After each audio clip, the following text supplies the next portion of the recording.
Para hacer este video he utilizado información que me fue entregada por mucha gente en diferentes circunstancias a lo largo de mi vida. A todos ellos gracias. Investigué en internet y platiqué con algunos miembros de mi familia.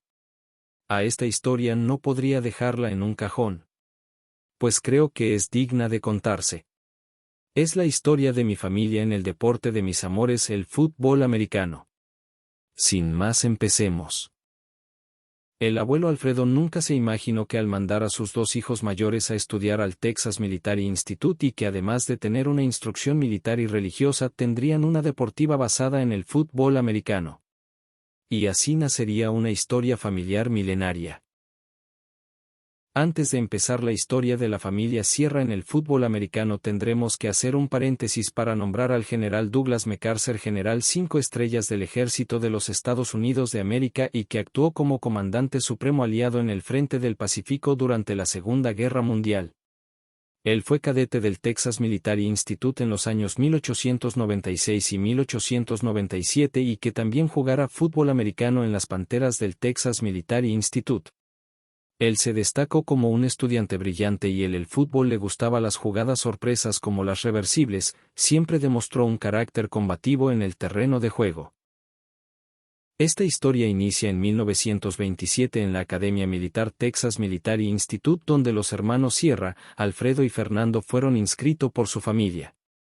Fueron freshman class y les tocó la compañía CE con el capitán Routen. Participaron como tackles defensivos con las Panteras de Texas Military Institute teniendo una temporada regular. El anuario reporta que si el campeonato se ganara solamente con espíritu las Panteras habrían obtenido ese año el campeonato.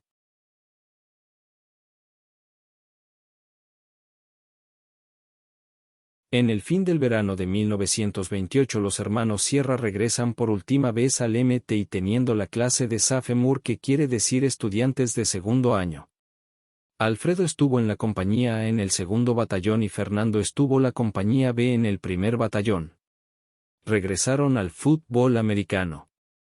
En este año las Panteras tuvieron ya una temporada ganadora, perdiendo en los juegos de playoff. 1930 nace el campeonísimo Centro Atlético Mexicano. En años anteriores la Sociedad Sport Vasco de México, que era un club de pelotaris del Frontón México, decidieron darle otras vías del deporte y obtuvieron al equipo de fútbol Centro Atlético Mexicano. En este equipo dirigido por el coach Gonzalo Cordero estaba Alfredo Sierra como tackle y donde jugara desde 1930 a 1938. En 1930 nace la primera fuerza que buscaba organizar verdaderos campeonatos a pesar que solo existían unos cuantos equipos realmente serios. El Centro Atlético Mexicano, el Club Deportivo Internacional y los Wolverines. Jugaban el torneo a 2 vueltas y el primer campeón de la historia de fútbol en México fue Centro Atlético Mexicano. Para 1931 las escuadras de primera fuerza serían el Centro Atlético Mexicano, el Club Deportivo Internacional y el Deportivo Venustiano Carranza. A 2 rondas. Y nuevamente el CAM obtuviera el campeonato.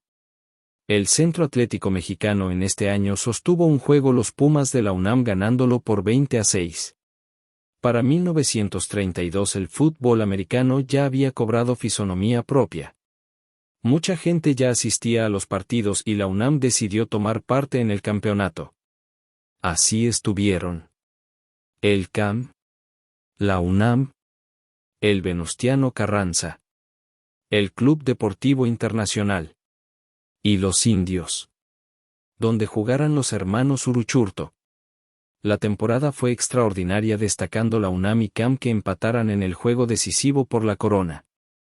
La UNAM pidió otro partido, el cual lo volvieron a empatar a 0, dándole la corona al Centro Atlético Mexicano. 1933. Cuando el CAM parecía enfilado al título, el Venustiano Carranza logró superarlos y provocó nuevamente un empate entre el CAM y la UNAM, lo que forzó un juego de desempate. En el juego de gigantes la UNAM se impuso 12-2. 1934.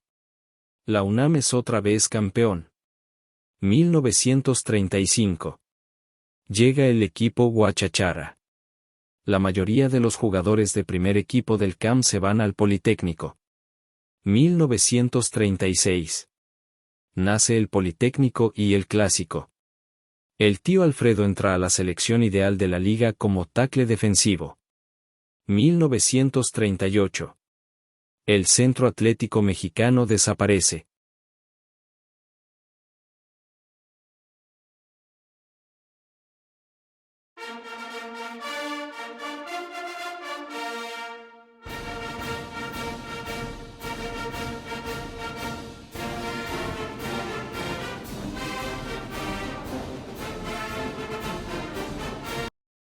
En el año 1937 el tío Carlos ingresaría a la Universidad Tejana Texas A&M.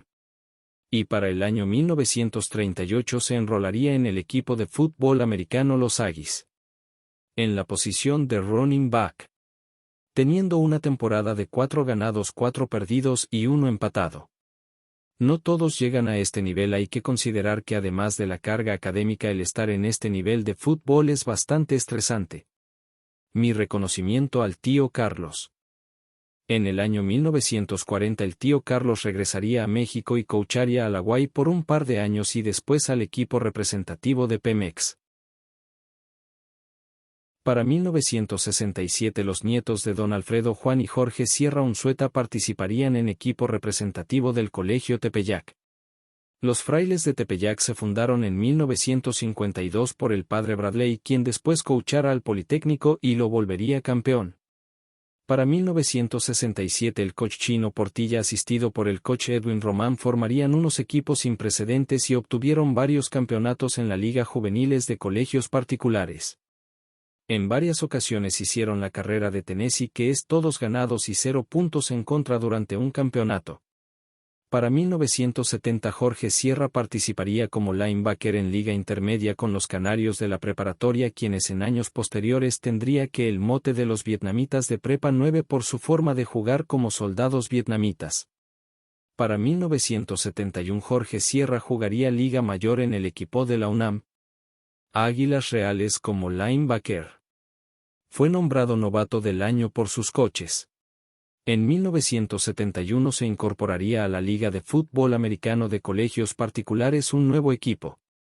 Los Búfalos del Colegio Frances Hidalgo. Quien recibirían por muchos años el apoyo del colegio. Principalmente de Víctor Tapia, fundador del equipo. En este equipo jugaría otro miembro de la familia. Jaime Sierra Balcells, que jugaría como linebacker. Participaría por 3 años en las categorías juveniles. Y para 1975 jugaría en intermedia con los Pieles Rojas de Acción Deportiva. En el mismo año el equipo sería campeón de Liga Mayor ONEFA. En 1976 subiría a jugar Liga Mayor. En este año en la semifinal derrotarían 40-20 a los Cóndores de la UNAM, pero no tuvieron la misma suerte en la final en Monterrey, donde los Borregos Salvajes de Tec los derrotaran. Y así quedaran como subcampeones. Para 1977 el equipo se integraría al Instituto Politécnico Nacional. Haremos otro paréntesis para conocer quién es el coach que comandaban al equipo de los Pieles Rojas. Manuel Rodero Garduño nació en el 14 de mayo de 1930. Y se involucró con el fútbol en 1946. Y coacharía hasta 1993. 47 años en el fútbol. Él se encargaría que sus jugadores tendrían una condición física adecuada, gimnasio, vitaminas y disciplina. Él era obsesivo en la posición de cada jugador. Los pies a la altura de los hombros perfectamente paralelos. La cabeza siempre arriba de la cola. Todas las prácticas hacíamos red para aprender a correr adecuadamente. Él decía que para jugar el fútbol al menos tendríamos que parecer jugadores de fútbol. Tendríamos que decir que además de los mencionado te daba las herramientas para leer las jugadas. Con todo esto y más él formaría a auténticos jugadores. Volviendo a la historia de la familia Sierra. Le tocaría el turno a José Antonio Sierra Balcells. Él jugaría 1975 en infantiles en los Búfalos del Frances Hidalgo como centro. Para 1976 estaría jugando las juveniles. Para 1977 cambiaría de equipo y jugaría con los Frailes del Tepeyac también. Como centro. 1978 llegaría intermedia a los Pieles Rojas y en 1979 jugaría en intermedia con su hermano menor Juan Carlos. Por último en 1974, 75 y 76 Juan Carlos Sierra Balcells jugaría sus categorías infantiles en los Búfalos. Para 1977 y 78 jugaría juveniles ya en un equipo que le tendrían respeto en la Liga de Fútbol Colegial. Para 1979 jugaría intermedia en los Pieles Rojas del IPN. Junto con su hermano mayor José Antonio. En 1980 jugaría su segunda intermedia. En 1981 jugaría en la Superior Primaveral con los Pieles Rojas. En 1983 subiría a Liga Mayor y jugaría los años 83, 84, 85 y 86. En 1984 sería seleccionado para el clásico IPN. En 1985 también sería seleccionado para el clásico y además quedaran como subcampeones. Para 1990 se integraría al equipo semiprofesional Patriotas quedando campeón en la primera temporada de la Liga Masters.